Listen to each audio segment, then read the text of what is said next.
नमस्कार दोस्तों, आपका स्वागत है आपके अपने चैनल स्टडी वाइन्स ऑफिशियल पर। तो आज की इस वीडियो में हम इंडियन ज्योग्राफी का दूसरा भाग भारत का भौतिक स्वरूप कवर करेंगे। मेनली इस वीडियो में हम हिमालय का विस्तार है जो कि उत्तर भारत में है, उसका पूरा विभाजन कवर करेंगे, जो कि बहुत ही इम्पोर्टेंट है हमारी परीक्षाओं के लिए। तो चलिए बिना देरी किए हुए वीडियो को शुरू करते हैं। तो चलिए वीडियो की शुरुआत करते हैं और सबसे पहले देखते हैं भारत का भौतिक स्वरूप। तो भारत के धरातल पर बहुत विविधता पाई जाती है। कहीं पर पठार हैं, कहीं पर ऊंचे ऊंचे पर्वत हैं, तो कहीं पर समतल मैदान हैं। अगर हम देखें तो भारत के संपूर्ण क्षेत्रफल का लगभग 10.7% भाग पर्वतीय भाग है और लगभग 18.6% पहाड़ियाँ हैं। लगभग 27.7% पठारी क्षेत्र हैं जो कि भारत के दक्षिण में हैं और 43% मैदानी भाग है। ये कुछ फैक्ट हैं जो कि आपको पता होना चाहिए। तो उसके बाद हम देखते हैं कि भौतिक रचना तथा धरातल के स्वरूप के अनुसार भारत को 5 भागों में बांटा गया है। तो पूरे भारत को उसकी भौगोलिक संरचना के हिसाब से 5 भागों में बांटा गया है। पहला है उत्तर का पर्वतीय क्षेत्र, दूसरा है विशाल मैदान, तीसरा है प्रायद्वीपीय पठार जो कि भारत के दक्षिण में है, चौथा है मरुस्थलीय प्रदेश और पांचवा है समुद्र तटीय मैदान। तो भौतिक रचना के हिसाब से भारत को इन 5 भागों में बांटा गया है। तो आज हम देखते हैं उत्तर का पर्वतीय क्षेत्र। तो देखते हैं उत्तर का पर्वतीय क्षेत्र, जिसे हिमालय पर्वतीय क्षेत्र भी कहा जाता है, क्योंकि भारत के उत्तर में हिमालय का विस्तार है, पूरा हिमालय के पर्वत का विस्तार है, इसीलिए इसे हिमालय पर्वतीय क्षेत्र भी कहा जाता है। तो जो हिमालय पर्वत है इसका विभाजन 2 तरह किया गया है। एक तो उत्तर से दक्षिण की ओर विभाजन किया गया है और एक पश्चिम से पूर्व की ओर विभाजन किया गया है। तो हम दोनों देखेंगे। पहले हम देखते हैं उत्तर से दक्षिण विभाजन। पहले मैं आपको इसका ओवरव्यू दूंगा। मैं आपको सिर्फ बताऊंगा कि कौन कौन से पॉइंट हम देखेंगे, आगे हम इसे डिटेल में कवर करेंगे। तो सबसे पहले देखते हैं उत्तर से दक्षिण में विभाजन। तो जो हिमालय पर्वत है इसे 4 पर्वत श्रृंखलाओं में बांटा गया है उत्तर से दक्षिण की ओर। सबसे ऊपर इसे कहते हैं ट्रांस हिमालय, दूसरा है वृहद हिमालय, तीसरा है मध्य हिमालय और चौथा है शिवालिक हिमालय। तो ये पूरा हिमालय पर्वत ही है। देखिए ऐसे होता है पर्वत, अगर लगातार पर्वत हैं तो उसे कहते हैं पर्वत श्रृंखला। तो ये पूरी पर्वत श्रृंखला हिमालय की ही है। 4 पर्वत श्रृंखलाएँ हैं मेन, इन्हें उत्तर से दक्षिण की ओर विभाजन किया गया है, इसीलिए इसका नाम रखा गया है। पहले को ट्रांस हिमालय कहते हैं, दूसरे को वृहद हिमालय कहते हैं, तीसरे को मध्य हिमालय कहते हैं और चौथे को शिवालिक हिमालय कहते हैं। आगे हम डिटेल से पढ़ेंगे, पर अभी मैं आपको सिर्फ विभाजन बता रहा हूँ। तो उत्तर से दक्षिण विभाजन हम देखा। अब हम देखते हैं पश्चिम से पूर्व विभाजन, जिसे प्रादेशिक विभाजन भी कहते हैं। तो सर सिडनी बुराड ने इसका विभाजन किया था। जैसे हमने पहले उत्तर से लेकर दक्षिण तक विभाजन देखा, उन्होंने इसका विभाजन पश्चिम से लेकर पूर्व की ओर किया और इसे प्रादेशिक विभाजन भी किया। उन्होंने इसका विभाजन प्रदेशों के नाम के हिसाब से और नदियों के हिसाब से किया। आगे हम डिटेल में देखेंगे, पर आप अभी इसका ओवरव्यू ले लीजिए। तो जो ये वाला हिस्सा देख रहे हैं इसे कहते हैं पंजाब हिमालय व कश्मीर हिमालय, क्योंकि आप देख ही रहे होंगे ये पंजाब, इसका विस्तार भारत में पंजाब की ओर और कश्मीर की ओर है। और उसके बाद जो दूसरा भाग है इसे कहते हैं कुमायूं हिमालय, इसका मुख्यतः विस्तार उत्तराखंड में है। और इसका तीसरा भाग है नेपाल हिमालय, जिसका पूरा विस्तार नेपाल की ओर है। और चौथा है असम हिमालय। तो आप देख रहे होंगे इसको भी 4 प्रकार में बांटा गया है, पश्चिम से पूर्व की ओर भी। पहला है पंजाब हिमालय, दूसरा कुमायूं हिमालय, तीसरा नेपाल हिमालय और चौथा असम हिमालय। तो ये इसका विभाजन पश्चिम से पूर्व की ओर किया गया है, आप देख रहे हैं, और प्रदेश के हिसाब से किया गया है, इसीलिए इसे पश्चिम से पूर्व विभाजन और प्रादेशिक विभाजन कहते हैं। तो उत्तर से दक्षिण की ओर विभाजन और पश्चिम से पूर्व की ओर विभाजन, इसका हमने पूरा ओवरव्यू ले लिया। अब हम इसे डिटेल में देखते हैं। तो अब सबसे पहले देखते हैं उत्तर से दक्षिण की ओर विभाजन, जिसमें 4 पर्वत श्रृंखलाएँ थीं। पहला था ट्रांस हिमालय, दूसरा वृहद हिमालय, तीसरा मध्य हिमालय और चौथा था शिवालिक हिमालय। तो उसका पहली पर्वत श्रृंखला हम देखते हैं ट्रांस हिमालय। ये काफ़ी कॉम्प्लिकेटेड है, पर मैं आपको बहुत ही आसान तरीके से समझाऊंगा और जिससे प्रश्न बनते हैं मैंने वही फैक्ट कवर किए हैं। तो चलिए देखते हैं। तो जो ट्रांस हिमालय है इसका जो विस्तार है, हम भारत की ही बात करेंगे तो जम्मू कश्मीर की ओर और लद्दाख में है। तो जिस प्रकार जो उत्तर से दक्षिण की ओर विभाजन था पूरे हिमालय का, वो 4 पर्वत श्रृंखलाओं में था, उसी प्रकार ये है पूरा ट्रांस हिमालय, और ये भी 4 पर्वत श्रृंखलाओं में बटा हुआ है।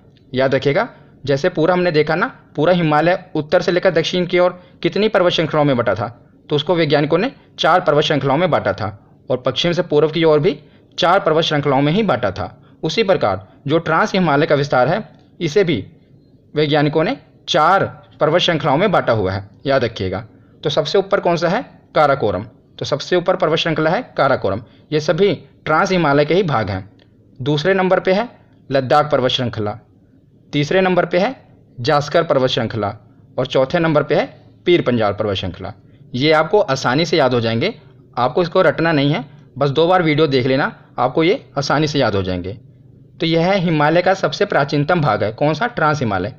तो ट्रांस हिमालय, याद रखिएगा, हिमालय का सबसे प्राचीनतम भाग है, और यहाँ पर वनस्पतियों का अभाव है। वनस्पतियों का अभाव क्यों है? क्योंकि जो हिमालय का सबसे ऊपर है ट्रांस हिमालय, तो जो ट्रांस हिमालय है ये पूरा देख रहे हैं हम, ये काफ़ी ऊंचाई पर है। अगर इसकी हम औसतन ऊंचाई की बात करें तो लगभग है 6000 मीटर। तो यहाँ पर पूरा बर्फ़ जमा होती है, पूरी बर्फ़ जमा होती है, जिस कारण यहाँ पर कोई वनस्पति नहीं होती। इसीलिए याद रखिएगा, यहाँ पर वनस्पतियों का अभाव है। यहाँ पर बड़े बड़े ग्लेशियर हैं और कोई भी यहाँ पर वनस्पति नहीं उगती। तो कभी एग्जामिनर अगर पूछ ले कि वनस्पतियों का अभाव किस पर्वत श्रृंखला में है, तो याद रखिएगा ट्रांस हिमालय में है वनस्पतियों का अभाव। और इसके अंतर्गत 4 पर्वत श्रृंखलाएँ आती हैं, ये तो मैंने आपको बता ही दिया। कौन कौन सी? काराकोरम, लद्दाख, जास्कर और पीर पंजाल। ये पर्वत श्रेणियाँ ट्रांस हिमालय के अंतर्गत आती हैं। भारत में सबसे ऊंची चोटी K2 गोडविन ऑस्टिन है। तो K2 को ही गोडविन ऑस्टिन कहते हैं। इसकी ऊंचाई है लगभग 8611 मीटर, और काराकोरम पर्वत श्रेणी की ये सर्वोच्च चोटी है। तो काराकोरम की तो सर्वोच्च चोटी होगी ही, जब ये भारत में सबसे ऊंची चोटी है तो काराकोरम की भी तो सबसे ऊंची चोटी होगी। तो काराकोरम पर्वत श्रेणी की सर्वोच्च चोटी कौन सी है? K2। तो ये अभी समय इस पर पाकिस्तान का कब्जा है, पर ये जो पूरा जम्मू कश्मीर देख रहे हैं, अब तो ये ऊपर वाला लद्दाख बन गया, इसे भारत अपना अभिन्न हिस्सा मानता है। भले ही पाकिस्तान ने इस पर कब्जा किया हुआ है, पर यह है तो भारत का अभिन्न हिस्सा। इसीलिए जो इसकी सबसे ऊंची चोटी है, भारत उसे अपने अंडर ही मानता है। इसीलिए जब बात आए कि भारत में सबसे ऊंची चोटी कौन सी है, तो वो है गोडविन ऑस्टिन। याद रखिएगा। तो इसे K2 क्यों कहते हैं, ये भी मैं आपको बता देता हूँ। K2 क्यों कहते हैं? क्योंकि इसका नाम तो गोडविन ऑस्टिन है और इसे K2 भी कहते हैं। तो मैंने आपको बताया ना कि जब एक पर्वत लगातार पर्वत हो तो उसे पर्वत श्रृंखलाएँ कहते हैं। तो ये है काराकोरम पर्वत श्रृंखला। तो इसका नाम कैसे रखा गया था? पहले पर्वत को K1, काराकोरम K से शुरू होता है ना, K से, तो K1 रखा गया, दूसरे का K2 रख दिया गया, जब इसकी काउंटिंग हुई थी तो तीसरे का K3 रख दिया गया, चौथे का K4 रख दिया गया। तो इसमें जो सबसे ऊंची चोटी थी वो K2 थी, इसीलिए हम इसे K2 कहते हैं और इसे गोडविन ऑस्टिन भी कहते हैं। आशा करता हूँ इसे आपको याद रहेगा। K2 से याद रखना कि ये काराकोरम पर्वत श्रृंखला की ही सबसे ऊंची चोटी है। और दूसरा फैक्ट ये याद रखना, ये भी बहुत बार एग्जाम में पूछा गया है कि माउंट राकापोशी लद्दाख श्रेणी की सर्वोच्च ऊंची चोटी है। जिस प्रकार काराकोरम की K2 है, उसी प्रकार लद्दाख की सर्वोच्च चोटी कौन सी है? तो वो माउंट राकापोशी है। इसे क्यों पूछा जाता है एग्जाम में? क्योंकि जो यह चोटी है, ये इसकी जो ढाल है, ये विश्व में सर्वाधिक तीव्र मानी जाती है। हम कहते हैं ना कि कई चीज़ों की बहुत ही खड़ी ढाल है, मतलब इसकी जो ढाल है काफ़ी तीव्र है। अगर यहाँ से कोई चीज़ नीचे गिर जाए तो उसका कभी पता नहीं चलेगा। इसकी ढाल काफ़ी तीव्र है पूरी दुनिया में, इसीलिए पूछा जाता है कि माउंट राकापोशी लद्दाख श्रेणी की सर्वोच्च चोटी है और इसकी जो ढाल है वो विश्व में सर्वाधिक तीव्र मानी जाती है। तो ट्रांस हिमालय हमने कवर कर लिया। अब हम दूसरा देखते हैं, वृहद हिमालय। तो दूसरी पर्वत श्रृंखला थी कौन सी? उत्तर से दक्षिण की ओर वृहद हिमालय। इसी को हिमाद्री हिमालय कहते हैं, इसी को सर्वोच्च हिमालय कहते हैं और इसी को महान हिमालय कहते हैं। ये सभी एक ही के नाम हैं। अभी धीरे धीरे मैं आपको बताऊंगा तो आपको ये याद हो जाएंगे। तो यह हिमालय की सबसे ऊंची श्रेणी है और विश्व की सबसे ऊंची चोटी माउंट एवरेस्ट इसी पर्वत श्रेणी में स्थित है। तो विश्व की जो सबसे ऊंची चोटी है माउंट एवरेस्ट है, वो इसी पर्वत श्रेणी में स्थित है, इसीलिए इसे सर्वोच्च हिमालय भी कहते हैं। ठीक है। और कंचनजंगा, नंगा पर्वत, नंदा देवी आदि इसी के कुछ महत्वपूर्ण शिखर हैं। अब मैं आपको ये मैप से समझाता हूँ, बहुत ही आसान तरीके से आपको ये याद हो जाएगा। तो सबसे पहले तो आप अपने दिमाग में मैप को रखिए। मैंने पिछली वीडियो में भी आपको बताया था कि अगर आप एग्ज़ाम की तैयारी कर रहे हैं तो जो भारत का नक्शा है वो तो आपके दिल और दिमाग पे छपा होना चाहिए। तो भारत का नक्शा अगर आपने दिमाग में रखेंगे तो उसके उत्तर में है हिमालय पर्वत, और दूसरी हम पर्वत श्रृंखला देख रहे हैं वृहद हिमालय की पर्वत श्रृंखला। तो हम देखते हैं कि भारत में इसका विस्तार कहाँ से कहाँ तक है। तो भारत में इसका विस्तार है POK के नंगा पर्वत से लेकर, याद रखिएगा ये नंगा पर्वत है, अरुणाचल प्रदेश के नामचा बरवा पर्वत तक इसका विस्तार है भारत में। तो सबसे पहले हम देखते हैं कि POK में कौन सा है, नंगा पर्वत, याद रखिएगा। उसके बाद अगर आप कश्मीर से आगे आइए तो उत्तराखंड है, नक्शे को रखना दिमाग में। तो उत्तराखंड में प्रमुखतः ये 3 पर्वत हैं। पहला है बंदरपूंछ पर्वत, दूसरा है कामेट पर्वत और तीसरा है नंदा देवी पर्वत। ये 3 पर्वत हैं उत्तराखंड में। ज़्यादातर एग्जाम में पूछा जाता है कि नंदा देवी पर्वत कहाँ पर है, तो याद रखिएगा नंदा देवी पर्वत उत्तराखंड में है। सबसे पहले है बंदरपूंछ पर्वत, दूसरा कौन सा है तो कामेट पर्वत, और तीसरा है नंदा देवी पर्वत। और उसके साथ साथ आपको बताता हूँ कि जो बंदरपूंछ पर्वत है और कामेट पर्वत है, इसके बीच में छोटी छोटी पर्वत श्रृंखलाएँ हैं, छोटे छोटे पर्वत हैं, ये भी एग्जाम में पूछे जाते हैं। तो बंदरपूंछ और कामेट के बीच ही गंगोत्री, यमुनोत्री, केदारनाथ और बद्रीनाथ पर्वत हैं। ये सभी उत्तराखंड में ही है ना, आपको पता होगा केदारनाथ और बद्रीनाथ कहाँ पर हैं, तो उत्तराखंड में ही है। इसे आप आसानी से याद रख पाएंगे। और बंदरपूंछ और कामेट के बीच में है, तो ये दोनों पर्वतों के बीच में ये पर्वत श्रृंखलाएँ हैं, इन्हीं को हम कहते हैं गंगोत्री, यमुनोत्री, केदारनाथ और बद्रीनाथ। तो ये हुआ उत्तराखंड। तो उत्तराखंड के बाद आगे आपको पता है नेपाल शुरू हो जाता है। तो नेपाल में इसका विस्तार है, ये सभी पर्वत श्रृंखलाएँ हैं। एक बार हम देख लेते हैं, आपको इसे रटना नहीं है, आसानी से आपको ये याद हो जाएंगे। तो सबसे पहले है धौलागिरी पर्वत, दूसरा है अन्नपूर्णा पर्वत, तीसरा है मनसालू पर्वत, चौथा है गौरीशंकर पर्वत, पांचवा है छुयू पर्वत और छठा है माउंट एवरेस्ट पर्वत, जो कि दुनिया का सबसे ऊंची चोटी है माउंट एवरेस्ट। ये कहाँ पर है, तो ये नेपाल में ही है। इसे भारत में क्या कहते हैं, तो भारत में इसे कहते हैं माउंट एवरेस्ट। और नेपाल वाले इसे क्या कहते हैं, नेपाल वाले इसे कहते हैं सागर माथा। और तिब्बत में यानी कि चाइनीस इसे क्या कहते हैं, तो वो कहते हैं चोमो लुंगमा। ये सभी माउंट एवरेस्ट के ही नाम हैं। तो माउंट एवरेस्ट के आगे है मैकालू। तो ये जितनी भी पर्वत श्रृंखलाएँ हैं, पर्वत हैं, ये कहाँ पर हैं, तो ये है नेपाल में। तो नेपाल के बाद आगे क्या आता है, तो सिक्किम आता है। तो सिक्किम में कौन सा पर्वत है, तो सिक्किम में है कंचनजंगा पर्वत। याद रखिएगा कौन सा पर्वत, कंचनजंगा पर्वत, ये है सिक्किम में। और आखिरी में ख़त्म कहाँ होता है, तो अरुणाचल प्रदेश के नामचा बरवा पर्वत।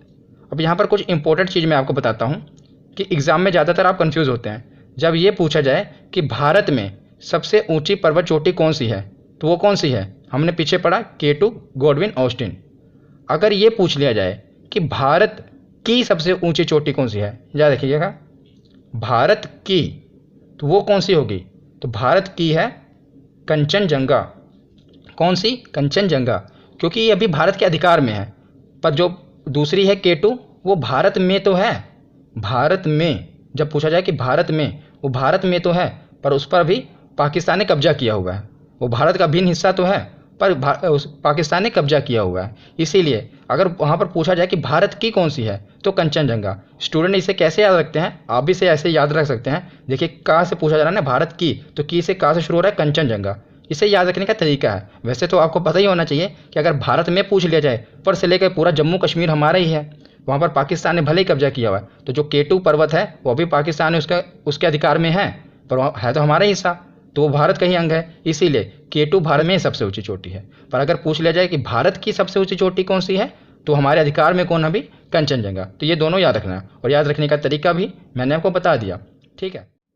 अब वृहद हिमालय के बाद देखते हैं मध्य हिमालय, जिसे लघु हिमालय भी कहते हैं। लघु हिमालय क्यों कहते हैं, क्योंकि अगर हिमालय की बाकी पर्वत श्रृंखलाओं को देखा जाए तो उसकी ऊंचाई के मुताबिक इसकी ऊंचाई काफ़ी कम है।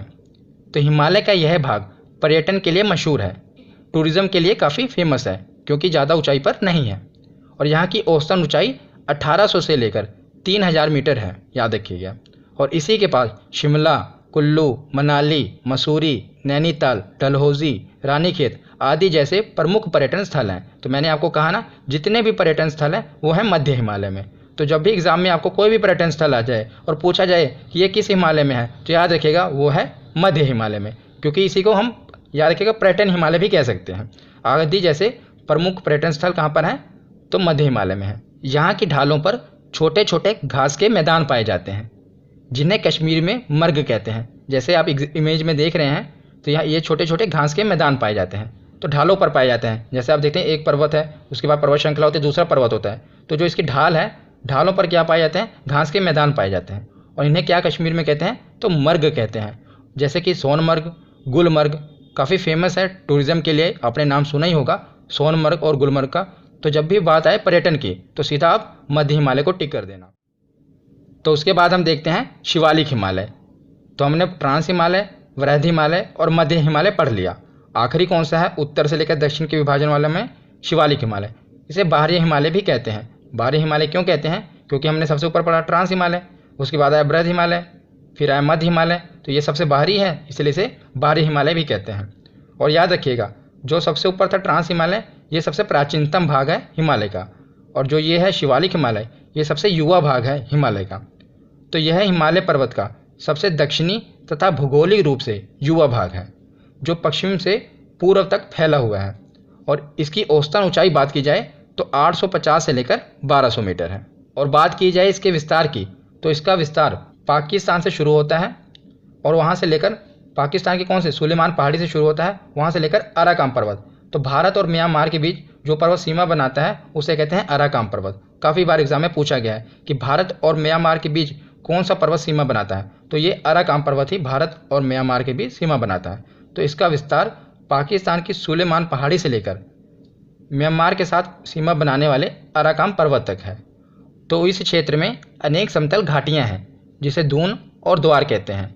जैसे हरिद्वार, देहरादून। तो हरिद्वार आप गए होंगे गंगा स्नान करने के लिए, तो गंगा कहाँ से निकलती हैं, शिव जी की जटाओं से निकलती हैं ना। तो इससे याद रखना है कि शिवालिक हिमालय में ही हरिद्वार है, और देहरादून भी यहीं पर ही है। तो ये इससे इतना ही बनता है। तो उसके बाद अब हम आगे देखते हैं।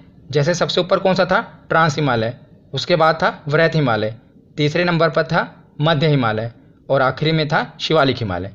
तो जो इसके बीच का भाग था, इसे कुछ कहा जाता है और काफ़ी बार एग्जाम में पूछा गया।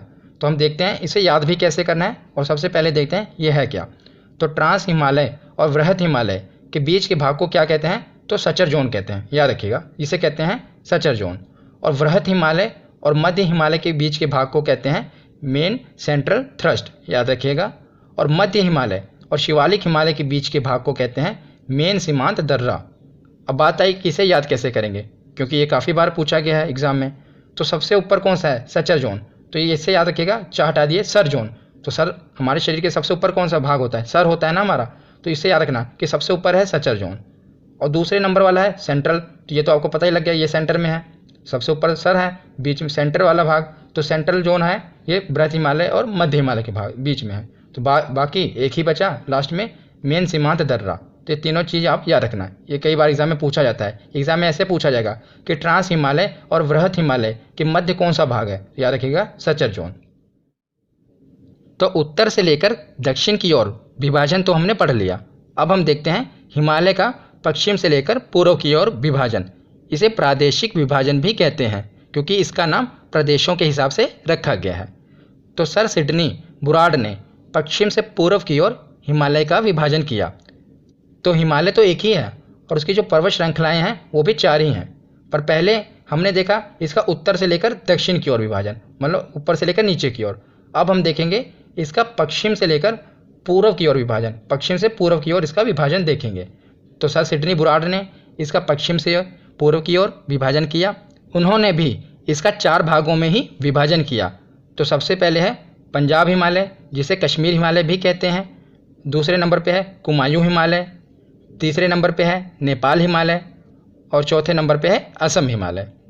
अब हम देखते हैं पहला भाग पंजाब हिमालय व कश्मीर हिमालय। तो याद रखिएगा, जो जो इम्पोर्टेंट फैक्ट हैं जो एग्ज़ाम में पूछे गए हैं, मैंने सिर्फ वही कवर किए हैं। तो जो सर सिडनी बुराड़ थे, उन्होंने क्या किया, पश्चिम से पूर्व की ओर विभाजन कैसे किया। तो जो जो प्रमुख नदियाँ थीं, उन्होंने उस हिसाब से उसको बांट दिया। जो जो नदियों के बीच पहाड़ आते थे, उनका विभाजन उन्होंने कर दिया। तो इसका विस्तार देखते हैं पंजाब हिमालय का। तो इसका विस्तार है सिंधु नदी से सतलुज नदी के बीच का भाग। तो सिंधु नदी से लेकर जो सतलुज नदी के बीच का भाग है, उन्होंने इसे पंजाब हिमालय का नाम दिया। और इसका विस्तार देखें तो पंजाब और कश्मीर और हिमाचल का कुछ भाग इसके अंतर्गत आता है।